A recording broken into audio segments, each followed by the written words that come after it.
Жильцы многоквартирных домов в районе улицы Федько обратились в мэрию города Камрад с просьбой благоустроить детскую площадку. Теперь на привычном пустыре будет не только детская, но и спортивная площадка для молодежи. Здесь не грантовый проект, здесь муниципальный бюджет выделил средства. Помимо спортивной площадки, вот вы видите, ограждение уже сделано, будут расположены спортивные снаряды для публичного фитнеса, вот как в районе гастронома расположены тренажеры.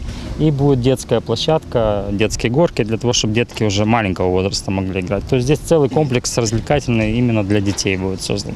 Я очень рад, что мы работаем именно в этом микрорайоне. На перспективу мы предполагаем построить такие площадки во всех микрорайонах, отметил примар города Камрад Николай Дудогло. Действительно, микрорайон очень населенный. И хотел бы сказать, что в этом проекте большую нам помощь, это душевный проект моего заместителя Александра Григорьевича Тарновского. Потому что в этом проекте мы учитываем не только, что строится спортивная площадка, но здесь будет и детская площадка, значит, качели, карусели, здесь будет спортивное оборудование. Это, можно сказать, что это будет самая лучшая площадка, которую мы построили в Камраде. Сейчас строительные работы находятся на среднем этапе. Работы ведутся в усиленном режиме, чтобы в скорейшем времени объект сдать в эксплуатацию. Потому что начальный этап это было бетонирование столбов. И сейчас производим оборудование по ремонту сетки, то есть ограждения, по ремонту ограждения.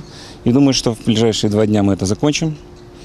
И я рад, что проводим работу именно для детей. У самого у меня 2 внуков, поэтому дай Бог, чтобы они тоже за них кто-то так заботился, как у вас в Камраде. По предварительным прогнозам специалистов подрядной компании, открытие спортивной и детской площадки предполагается через месяц.